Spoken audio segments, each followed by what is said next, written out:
yang saya kasih mengucapkan para sister, para mama, saudara-saudari, para muda, anak-anak yang dikasih Tuhan. Selamat pagi. Selamat pagi. Sehat. Bergembira karena Kristus sudah bangkit.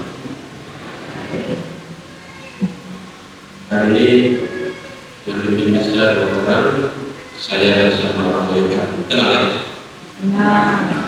Komplikaris kemudian kami dua Inggris mengapa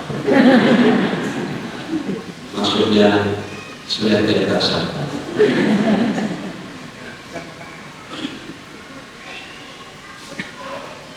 Ada sebuah cerita satu keluarga mempersiapkan Paskah. Ini adalah secara cerita. Cerita ini juga mungkin hanya sebuah cara.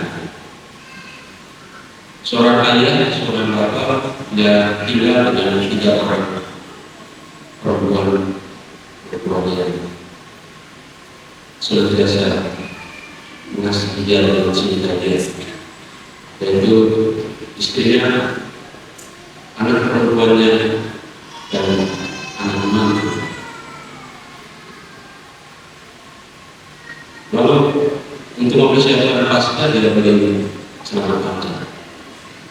Tapi siapa yang celana panjang ini untuk anak terlalu panjang. Lalu sebelum Paskah dia minta kepada istrinya, Mama, tolong perbaiki celana panjang itu terlalu panjang. Tapi istrinya tidak tahu.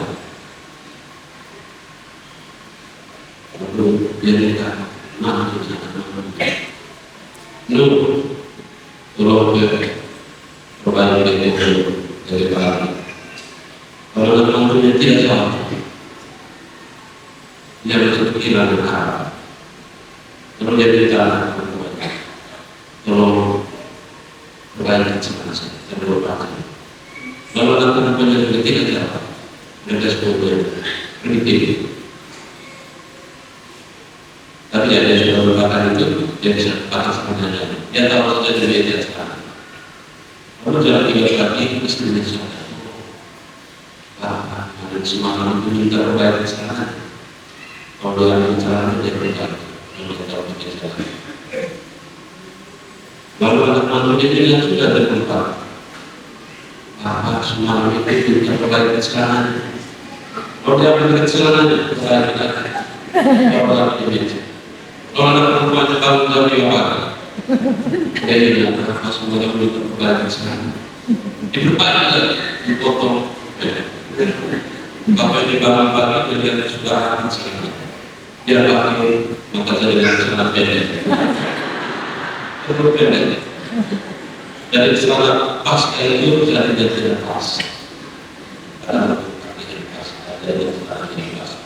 Mama bapak ini pasti tidak akan terjadi.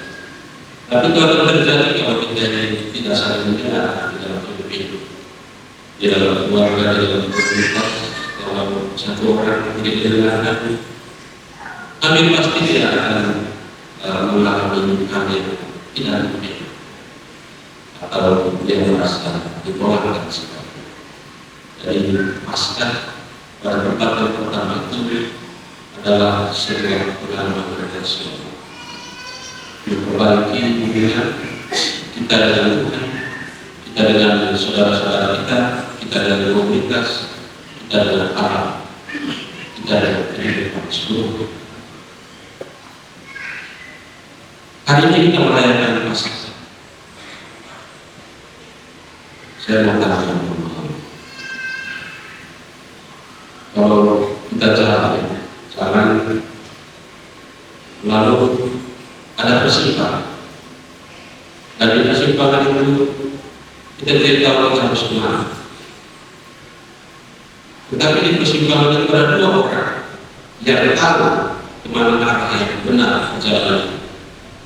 Tapi dari 2 orang itu satunya mati, satunya hidup.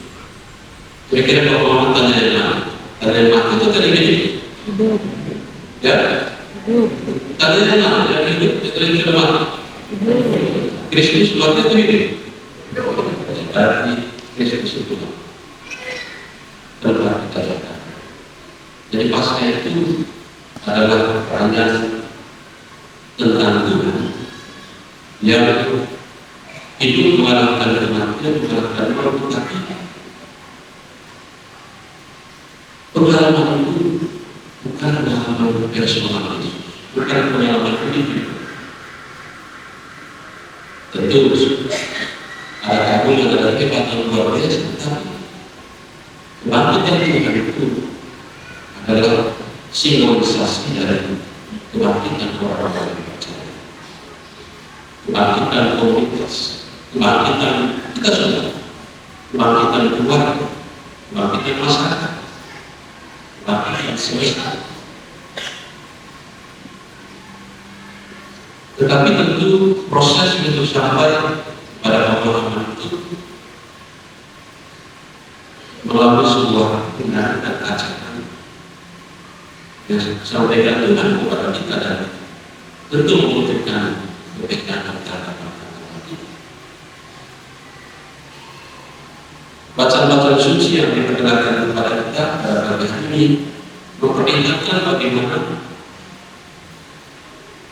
situasi fluktuatif perjalanan iman para murid.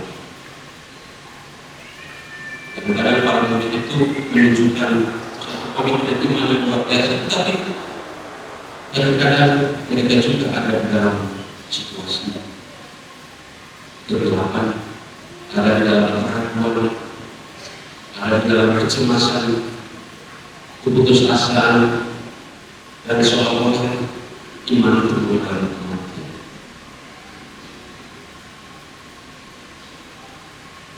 Berita Paskah pada hari ini dimulai dengan perjalanan yang lain. Sebuah perjalanan yang sederhana, bukan perjalanan yang luar biasa. Perjalanan seorang sahabat Yesus, seorang perempuan yang merindukan Yesus untuk melihat bagaimana keadaan dia setelah dia dimakamkan. Perjalanan di pagi hari, perjalanan di pagi, di dalam itu dikatakan pagi-pagi benar, mari matahari benar. Pagi-pagi benar itu menggambarkan situasi bisa perkembangan, tetapi juga harapan yang lebih kecil sekali. Karena pengalaman kematian Tuhan itu masih sangat kuat mengintai hati dan pikiran mereka. Maka ketika pada Magdalena pergi ke makam itu, dia pergi dengan suasana yang sebagian besar itu dikuasai oleh kecemasan, putus asa dan keraguan. Jadi kalau istilahnya dia pergi mati ditulus, pergi saja. Apapun yang terjadi di sana, ya pergi saja. Tidak sekedar karena dia mau pagi sudah, ya pergi. Karena saya tahu kembali cepat, jadi saya pergi sekali saja. Mungkin seperti itu, tapi ketika dia sampai di sana, dia menemukan sebuah sinyal, sinyal yang membawa kenangan dia kembali pada perkataan Yesus bahwa suatu waktu akan berlaku, karena dia melihat bumi yang kosong, makam yang kosong. Apakah kita pernah mengalami semacam kekosongan? Pernah? Saya lihat kita merasa semacam ada kekosongan dalam relasi, kekosongan dalam perhatian, kekosongan dalam kasih sayang. Bahkan di tempat di mana seharusnya kita mendapatkan itu, kita seolah tidak mengalami seperti itu. Tapi dari kacamata manusia, kekosongan itu bisa dibayangkan sebagai suatu hal yang buruk. Mari Magdalena juga menganggap kekosongan makam itu sebagai hal yang buruk, karena dia mengeluhkan, kamu tidak tahu Yesus dia kemana. Tetapi dari kacamata lain, rasa kekosongan selalu menjadi kesempatan agar rahmat Tuhan itu nampak terang-terang. Biasanya kalau dalam kesulitan bahwa kita menyadari kita menggunakan Tuhan di dalam hidup kita. Biasanya di dalam kecemasan itu yang luar biasa, barulah kita mencari tempat di dalam hidup kita di mana kita ingin Tuhan ada di sana. Karena jangan mudah menangis bersuara. Demikian pun Maria dia berhadapan dengan dosa.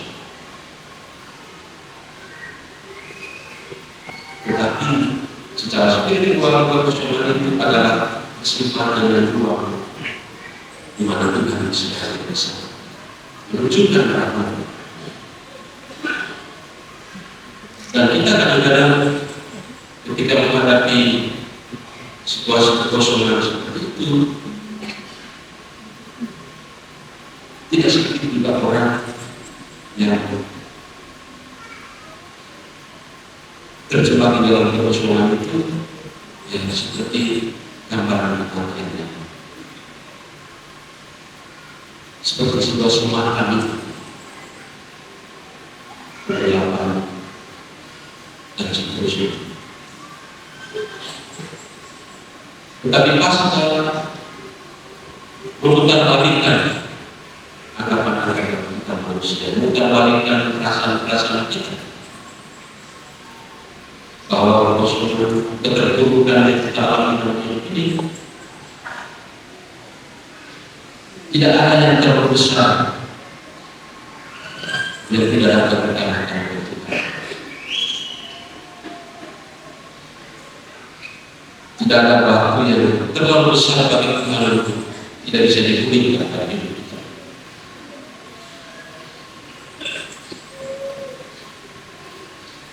Pastilah adalah kisah tentang bagaimana Tuhan menjungkir balik pengalaman-pengalaman kecemasan, pengalaman kebatilan, pengalaman keterpurukan, pengalaman kecelakaan, pengalaman kekosongan yang ada di dalam kehidupan kita, di dalam kehidupan setiap orang, di dalam kehidupan keluarga, di dalam kehidupan komunitas.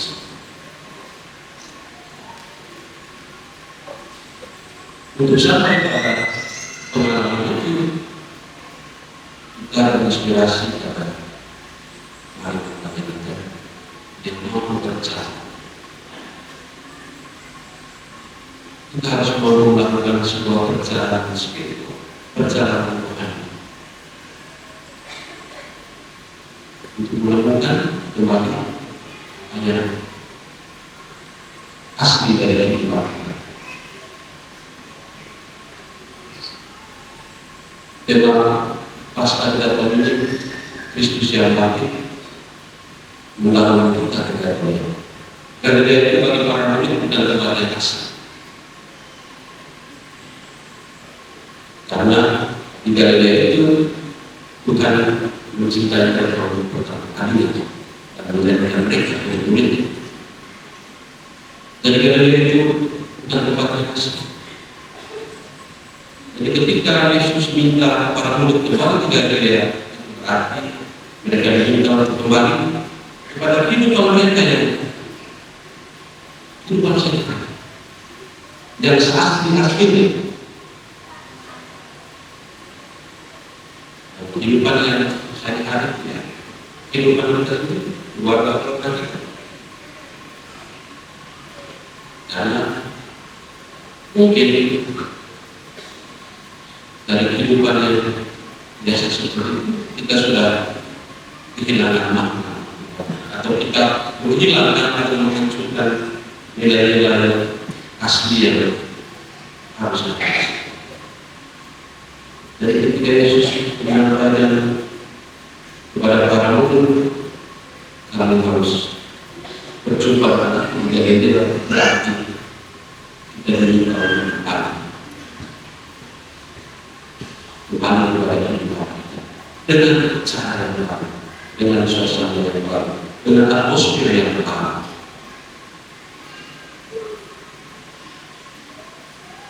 Pasca adalah sebuah perjalanan dari kekosongan menuju kepenuhan cita-cita dan semua. Dan semua kita dipanggil untuk melakukan perjalanan ini. Perjalanan rohani, perjalanan spiritual, perjalanan pasca, perjalanan kebahagiaan bersama Tuhan kita. Sudah lama. Bapak Mama, saudara-saudari yang terkasih dalam Tuhan Yesus Kristus yang sudah bangkit, narasi Paskah pertama adalah narasi hidup, narasi relasi. Relasi itu ada di dalam hidup. Relasi itu ada di dalam Tuhan. Relasi itu ada di dalam Tuhan. Paskah yang paling asli adalah Paskah di mana kita berusaha untuk memperbaiki relasi kita. Relasi dengan sesama kita, relasi dengan saudara-saudara kita, relasi dengan orang-orang yang rumah, juga relasi kita dengan diri dan sekitar kita. Mari kita semua menjadi cahaya Kristus yang sudah bangkit, membawa cahaya keselamatan kepada dunia di sekitar kita, agar kita kebangkitan Tuhan menyentuh hati setiap orang, menyentuh ruang kehidupan.